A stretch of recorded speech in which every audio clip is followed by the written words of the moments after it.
제가 한 달 누워있는 적도 있었거든요. 그때 어떠셨는지 궁금해요, 옛날에. 그때 발로 차버리고 싶었죠.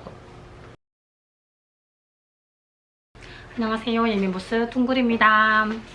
오늘은 그 우울증에 있는 여친, 남친과 결혼해도 될까요? 라는 질문이 많이 있던데요. 20년 이상 우울증과 불안장애를 겪은 저 둥글이의 남편을 인터뷰해 보고자 합니다. 저와 이제 연애 3년 정도를 하시고 결혼하셨잖아요. 네. 근데 제가 그 전에도 사실 이제 이런 기분장애가 계속 있었는데 이런 부분이 뭔가 결혼을 할 때 좀 걱정되지 않았나 이런 생각이 지금 들거든요. 어떻게 그때는 생각하셨어요? 여러분, 모든 물건을 살 때 말입니다. 결함이 있고 알고 사면 괜찮습니다. 샀는데 네네. 몰랐어요. 네. 그런 문제가 될 수 있어요. 네네. 근데 결함을 알고 있으면 네네. 대체하면 되지 않습니까? 네네. 네. 저는 대체할 수 있는 수준이라고 생각해서 근데 감당할 수 있는 수준이라고 판단했기 때문에 결혼을 맞습니다. 했다. 네, 그렇게 제가 이해하면 되겠죠? 근데 제가 그때 결혼 전에 어떤 정도 상태였는지 미리 이제 얘기를 드리면 제가 이제 그때는 우울증 이제 치료를 받기 전이었는데 기본적으로는 평소에도 계속 좀 업앤다운이 심한 편이고 그리고 어떤 뭐 상황 문제가 생겼을 때 되게 다른 사람들보다 좀 스트레스에 취약하다. 개복치 멘탈. 맞습니다. 그리고 우울증, 뭐 심한 우울증까지는 아닌데 경증 우울증은 이제 주기적으로 계속 왔었고. 네, 저희 어머니 같은 경우가 약간 좀 저희 와이프랑 비슷한 경우였는데 네네네. 성격이 좀 비슷해요. 그쵸? 지금 생각해보면 이미 경증에 우울증, 불안증 뭐 이런 걸 앓고 계셨던 거고 이제 그런 부분들을 이제 옆에서 보면서 이해를 할 수 있는 부분 이해를 했었고 못하는 부분은 못했지만 이제 저희 둥구리와 이제 대입했을 때는 감당할 수 있는 부분이다.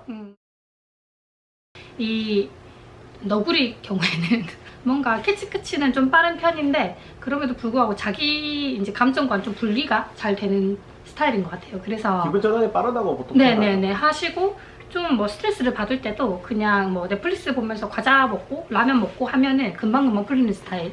그렇기 때문에 저희와 같은 이제 업앤다운이 좀 심한 사람이 옆에 있어도 좀 거기에 대해서 많이 영향을 받지 않는 스타일이니까 좀 괜찮았던 것 같아요. 이 매물을 추천해주고 싶은 이유는 일단 직장인이라서 소득에 불안정성이 없는 거 불구하고 매달 이렇게 월급이 들어오니까 거기에 대해서 이제 불안감이 좀 적은 것 같아요. 근데 제가 약간 프리랜서 일하고 이제 직장을 갖고 계시잖아요. 근데 둘 다 그런 업앤다운이 심하면은 그게 이제 기분에도 큰 영향이 올 수 있다는 거죠. 그래서 둘 중에 한 명은 이제 직장인이면 좋고 내가 직장인이면 직장인 아니었어도 괜찮았을 것 같아요.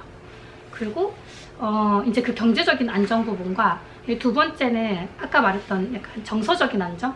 만약에 그 너구리님이 저와 비슷한 스타일이었으면 이게 재밌을 때는 또 엄청 재밌는데 이게 안 좋은 경우에 너무 안 좋아진다. 맞아요. 그쵸. 서로 이게 그 상호작용이 되면서 정말 이렇게 너무 롤러코스터 같은 그런 결혼 생활이 될 수 있을 것 같아요. 공대생 출신이어서 그런지 이렇게 예측 가능성이 높은 거.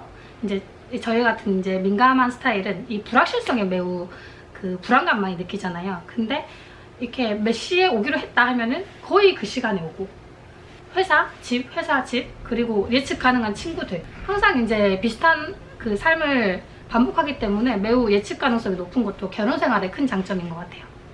그러니까 이 부분은 모든 결혼 생활의 장점일 수 있지만 우리 같은 난초형이 되게 큰 장점이다. 근데 이런 이제 저의 그 타고난 예민성이 결혼 생활의 장점으로도 작용할 수 있을까요? 본인은 뭐라고 생각하십니까? 저는 제가 이렇게 뭔가 상황에 대한 캐치 같은 걸 많이 잘 하고 해서 대화거리가 많다? 어떻게 생각하세요?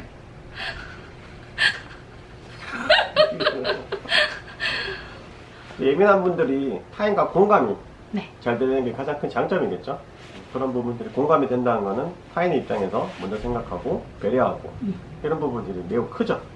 또 그리고 직관하고 통찰력이 좋다 보니까 그런 부분들이 이제 대화를 하거나 혹은 이제 본인이 하고자 하는 업에 있어서 도움이 되는 경우가 많죠. 그래서 그거를 이제 저는 이제 직장인이니까 지켜보면서 배울 점이 많고. 일상생활을 되게 힘들다 이런 부분도 있을까요? 단점은 뭐 알다시피 이 조와 꿀이 심합니다. 이렇게 큰 곡선을 타고 롤러코스터를 타기 때문에 좋을 땐 좋다가 이렇게 울에 왔을 때 떨어지지 않게 상대방이 받쳐줘야 됩니다. 너무 밑으로 꺼지지, 밑으로 꺼지지 않도록 네네. 요 작업을 해줘야 돼요. 네. 이게 좀 귀찮습니다. 상당히 귀찮습니다. 귀찮죠. 네네. 이미 전 단연간의 경험을 통해서 이렇게 올려주면 또 알아서 올라갑니다. 네. 그래서 이런 분들이 꼭 배우자나 남자친구 아니라도 우리 둥그리들은 이런 사람이 꼭 주변에 한 분은 뒀으면 있어야 좋겠어요. 맞아요. 내가 한없이 꺼지지 않도록 받쳐줄 수 있는 그런 친구. 가족도 좋고요. 가족은 가족이 안 제일 하죠. 좋겠죠. 보통은 또 이해를 못 하시기 때문에 한없이 꺼질 때 질책을 하시면 안 돼요. 질책하지 말고 이렇게 올려만 주시면 됩니다. 각도를.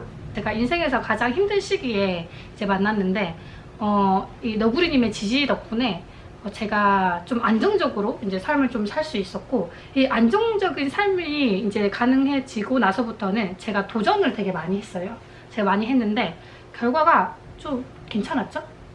네. 네, 성공한 네. 것도 있고 네, 실패한 것도 맞아요, 있고. 맞아요. 성공한 것도 있고 실패한 것도 당연히 있는데, 그래도 그 제가 예상했던 것보다 조금 더 좋은 결과가 나오기도 하고, 또 실패하는 거는 실패하는 대로 또 빨리 회복했던 것 같아요.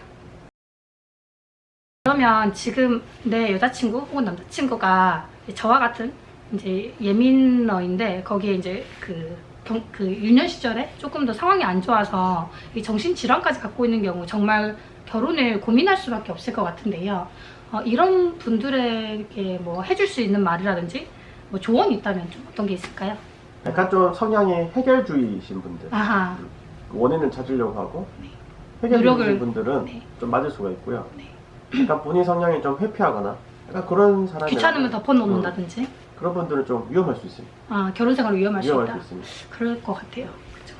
저도 이제 그 문제 해결력에 대해서 좀 중요하다고 생각하는데요. 만약에 저희는 둘 다 이제 그런 게 좀 있는 편이거든요. 문제가 있으면 이제 해결하고 넘어가자는 주의인데, 만약에 둘 중에 하나가 이 민감함으로 인한 이런 질환에 대해서 문제 해결 의지가 없다. 특히 이 갖고 있는 본인이 없다고 하시면 솔직히 힘들 것 같아요. 힘들어요. 네. 그냥 나는 원래 이런 사람이고 네가 이해해야 돼 라는 그런 자세를 갖고 있다면, 솔직히 아무리 멘탈이 강한 이 그 너구리님이라고 해도 힘들었어. 힘들죠. 사실 결혼 생활이 파탄으로 갈 수밖에 없지 않나? 일방적인 노력은 안 되지만 감기가 자주 걸리면 병원이라도 가야죠. 그러니까 병원에 본인이. 가거나 네네. 혹은 가능하면 이제 뭐 운동을 열심히 네, 한다거나 관리를 좋은 한다거나. 음식을 먹어서 네. 이제 몸이 건강해질 수 있도록 그 정도의 시도는 해야 되지 않나. 네, 맞아요. 상대방을 위해서라도. 네. 그리고 그 시도를 할 때 같이 도와줘야 되는 거죠. 한번 이제 결혼 전에 이제 그런 부분에 대해서 진짜 의지가 있고 실천을 하고 있고 이런 거를 검증해보는 작업이 필요하다고 생각해요. 본인 인생을 맞아요. 위해서도. 네. 문제 해결력이 있는 그런 커플은 조금 더 예민하고 또 정신질환까지 갖고 있는 분인 경우에도 문제될 그래도 게 없다. 데려갈 만하다. 저와 같은 예민러들 겪는 어떤 어려움을 좀 의지 부족이라든지 노력 부족으로도 생각하시는 분들이 많이 있더라고요. 그래서 여기에 대해서 좀 어떻게 생각하세요? 자기가 겪어본 건 아니지만 이제 가족이 그러고 있을 때 좀 그런 답답한 마음도 들 수 있을 것 같은데. 네, 답답한 마음 들 수 있죠. 개인의 한 명의 노력으로 이게 개선될 수 있는 부분이 아니고요. 주변 사람들이 같이 만들어가는 어떤 프로그램 같은 거라고 보시면 돼요. 협업 프로그램. 단순히 개인 노력으로만 할 수 있는 게 아니라는 거. 도와줘야 된다는 거. 그거를 항상 염두에 두시고 상대방의 어떤 결과물이 나오지 않는다면 네. 본인에 대한 것도 한번 생각해 봐야 된다. 내가 어떤 그 팀 프로젝트를 하는데 내 역할이 충실했었는가, 그런 부분을 도와주고 있는가. 결국 목적이 이 부분을 개선시키기 위한 거잖아요. 치료만으로 되는 건 아니고요. 생활 습관이나 정서적인 지지 이런 게 정말 중요하거든요. 상호작용으로 이루어지기 때문에. 네네네. 그 사실 제가 되게 그 다운돼 있을 때는 엄청 좀 옆에 보기 좀 힘드시고, 제가 한 달 누워 있는 적도 있었거든요. 그때 어떠셨는지 궁금해요. 옛날에. 그때 발로 차버리고 싶었죠. 말씀드렸듯이 팀 네네. 프로젝트입니다. 이거는 한 사람이 한다고 책망할 수 있는 게 아니고, 네. 그러면 프로그램을 바꿔봐야 됩니다. 그때 이제 제가 그때부터 본격적으로 이제 정신과 치료도 받고, 그리고 뭐 뇌과학이라든지 뭐 신경생리학 이런 걸 이제 공부하기 시작했는데요. 그 이후부터는 요즘은 좀 관리 가능한 수준인 것 같지 않아요? 맞아요. 그쵸? 요즘에는 크게 떨어지지 않고 어느 정도 이제 떨어졌을 때는 바로 이제 정신과 가서 약도 먹고 뭐 TMS라는 그런 치료도 받고 이렇게 하면서 금방 다시 이제 올라갈 수 있게. 코로나 걸렸는데 노력이 부족하니까 코로나 걸렸네. 네. 이렇게 말 안 하잖아요. 그 치료가 필요하고 그 격리 기간이나 그럴 때 가족의 도움이 필요하잖아요. 맞아요. 의학적인 도움이든 네. 가족의 도움이 필요한 거랑 똑같아요. 네. 이게 확실히 기질적인 부분도 있지만 이게 뇌 호르몬 불균형도 사실 큰 원인의 하나거든요. 그래서 이거를 뭐 의지 부족이나 노력 부족으로 하는 거는 네가 팔이 다쳤는데 왜 팔을 움직이지 못하니? 왜 운동을 제대로 안 했니? 이렇게 얘기하시는 거랑 거의 비슷하다. 전반적인 결혼 생활에 대해서 어떻게 느끼세요? 뭐 후회하는지 만족? 제 앞에서 후회한다고 얘기하기 좀 힘들겠지만 전반적으로 만족을 하는지 만족한다면 또 어떤 부분이 만족스러운지 궁금합니다. 저한테 만족하고 있습니다. 네. 내가 좋아하는 배우자가 있어요. 여자친구, 남자친구가 있는데, 이성친구가 있는데 그 친구와 결혼을 생각하고 있어요. 근데 만약에 그 친구가 본인의 가치관과 예를 들어 뭐 자녀를 놓지 않겠다 그런 가치관이 있을 수 있잖아요. 그쵸. 그거는 근데 만약에 맞지 않으면 결혼이 힘들 수 있는데 그 이성친구가 자주 감기에 걸린다. 좀 골골대는 경향이 있다. 자주 감기에 걸린다. 그럼 골골대지. 여러분들은 어떡하시겠습니까? 그 친구를 버리실 겁니까? 아니죠? 보통은 아니죠. 근데 그게 자신의 삶에 있어서 나 감기 너무 싫어. 감기 걸린 사람 나는 골골대는 사람 싫어. 골골대는 사람이 너무 싫어. 너무 트라우마가 있어. 혹은 귀찮아. 골골대는 사람은 자기 관리가 안 된 사람이야. 이렇게 생각하실 수도 있어요. 그건 어차피 정답이 있는 건 아니에요. 그런 경우에는 안 맞는 경우죠. 제가 말씀드리는 거는 조금 첨언하자면 이런 좀 예민성을 갖고 있는 분들은 또 좋을 때는 더 많이 좋고 나쁠 땐 더 많이 안 좋은데 또 그 좋을 때 더 좋은 경향으로 인해서 좀 더 풍요롭고 좀 만족스러운 행복한 관계를 만들기에도 장점이 된다는 거. 이제 아마 그런 거를 좋아하셔서 그 관계를 선택하지 않으셨을까요? 그쵸? 교류를 진지하게 결혼까지 생각을 한다면. 네, 여기까지 이제 저희 너구리와 한번 인터뷰를 해봤고요. 이 외에도 뭐 이 예민러의 결혼 생활에 대해서 궁금한 얘기 생길 때는 한 번씩 이렇게 섭외해 오도록 하겠습니다.